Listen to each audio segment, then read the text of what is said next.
Hey guys, it's me, Orangienblue. My god, do I want to make people mad. Super Mario Odyssey isn't perfect. It couldn't have gone any better. Super Mario Odyssey released October 27, 2017, to critical acclaim, getting praised by reviewers everywhere, saying that it was the best Mario game of all time, and getting a Metacritic's Best Games of All Time list. This game was hyped from reveal to release. As soon as Mario jumped out of that manhole, you knew it was going to be a good game. It was revealed on January 12, 2017, in a Nintendo Direct, and showed so little but so much at the same time. With only 3 kingdoms, and it didn't even show off the ability to capture, but still showed so many new ideas and a return to the sandbox style like 64 and Sunshine. We then had to wait 5 months until the next trailer at E3, where Mario jumps out of a T-Rex. Come on! Within 10 seconds of Mario being on screen, they already showed you new kingdoms, new mechanics, costumes, a bike. Oh my god. This trailer is probably one of, if not the best video game trailer I've ever seen. Everything you need to know about this game is shown off, but it still leaves so many questions. Every second of this trailer is full of excitement and joy.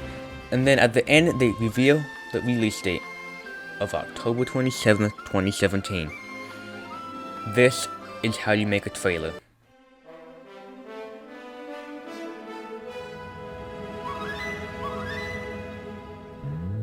Super Mario Odyssey was probably one of the most hyped up games I've ever seen. Many people say that Smash holds the spot, but honestly, I've never seen so much commitment to any game like Odyssey. Nintendo held a launch party in October for the game, and had a big statue with trailers and game demos, free collectibles, and of course, my man Reggie. Now, I didn't go in particular, but I remember watching a lot of videos on YouTube about it, and they were always filled with so much joy and enthusiasm. The game is good.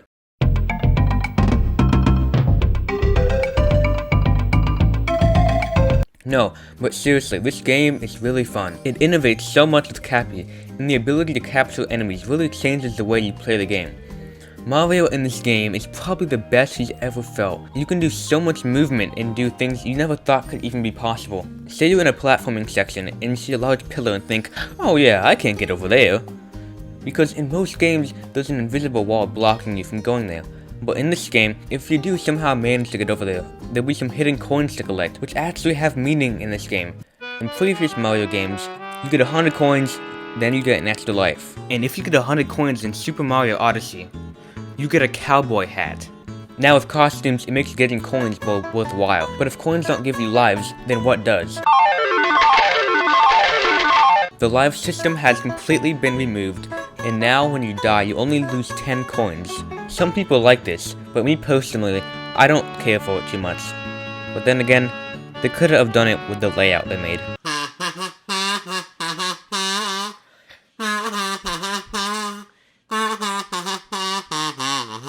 The levels in this game may look big and full of exploration, but they're actually just large, big, empty spaces, with a few hidden secrets along the way. There's a total of 17 kingdoms, 4 of which are the size of a nickel, and only have like 5 moons.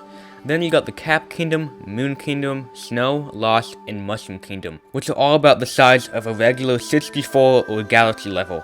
The level selection is very weird. Some levels are extremely small, and others are just large, empty bodies of land. For instance, this is the size of the Sand Kingdom, and this is the size you actually explore. Most of the land is just sand, with random spots with moons on the ground, so it seems like it's big, but really, it's just empty space. I find it a shame that the 2 most interesting themes, Cloud and Ruined Kingdom, are only used for bosses. I mean, how cool would it be if Mario was jumping around clouds and there could be maybe like Jack and the Beanstalk House and airships to explore? And with the Ruined Kingdom, it would have been amazing if it was like a medieval castle you could explore with magic forest and you could ride horses or something, I don't know. I also think they could have combined Lake and Seaside Kingdom, as well as the Lost and Wooden Kingdom. And why have 3 separate Moon Kingdoms, 2 of which are only just 1 level? Why not just combine them into the Moon Kingdom to make it not seem like filler? Speaking of filler, in previous Mario games, there's a total of 120 stars, which always felt like a good number. But in this game, there's 880 moons, $9.99 if you buy more from the shop. Now most people say, oh wow, this game has a lot of post-game content. It must be really fun and challenging to get all the moons. And in a way, they're right. There's a lot of post-game content, but replace challenging with time-consuming. None of these moons are all too challenging to grab. Sure, sometimes you have to do some serious jumping, but there isn't a lot of platforming. Most of these moons are just out in the open or buried in the ground. And then sometimes they're in places I wouldn't even look.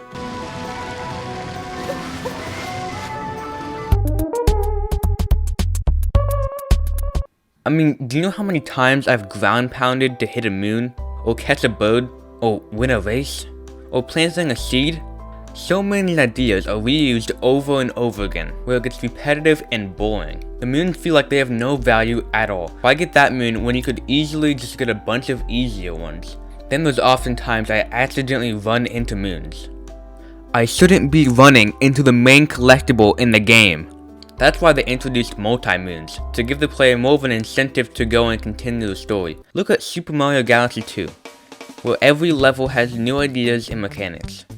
And every time you get a star, it feels like you're accomplishing something. This can be said for all other 3D Mario games. Yeah, you could say that 64 made you get 100 coins in every level, but it happens far more frequently in Odyssey. You could also argue that Odyssey does have platforming sections, which is true, but they're basically the Sunshine levels, but not as challenging and even more bland and uninteresting. Just jump over some basic geometry, maybe do a wall jump or two, and then that's it. None of these are interesting at all. They just seem off in a sandbox game. Once you get a moon in a platforming section, there's no reason to go back, defeating the sandbox formula that it's trying to be. Look at all the platforming in Galaxy, and how it's so vibrant and blends in with the rest of the world. In Odyssey, it doesn't match anything. In some levels, they try to change the colors so it can better represent the kingdom, but it just still doesn't feel right. The game is actually more linear than you may think. You enter a kingdom and it shows you the destination in a little intro. And they remove the hub, you know, the main thing in a sandbox game. It's just completely replaced by a world map. Remember when people were saying that Galaxy 2 was more like 3D World or 2D Mario games because of a world map? Well, Odyssey, the supposed sandbox game, also has a world map. Now, does this make this not a sandbox game? No, this is still a very well exploration type of game. It's just people at the Galaxy and 3D World are closer to 2D Mario games when Odyssey is guilty of the same thing. I mean, heck, there's even 2D sections in the game.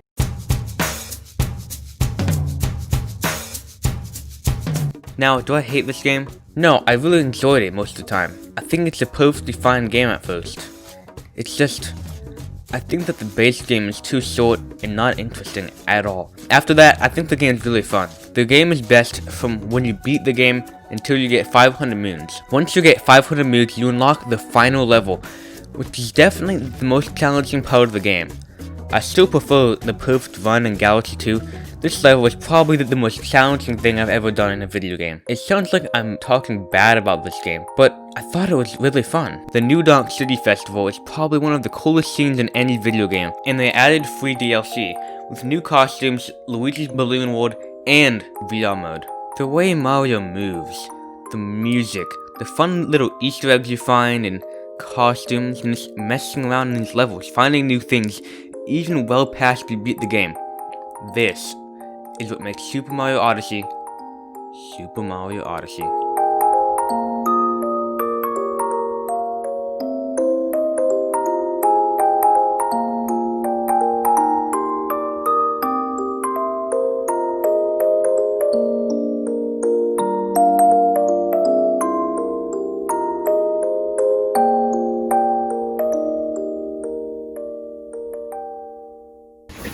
Okay, I think I got it. Every two games are split up in their own section. First, it was Mario 64, then Sunshine, which were sandbox exploration games with a little bit of linearity.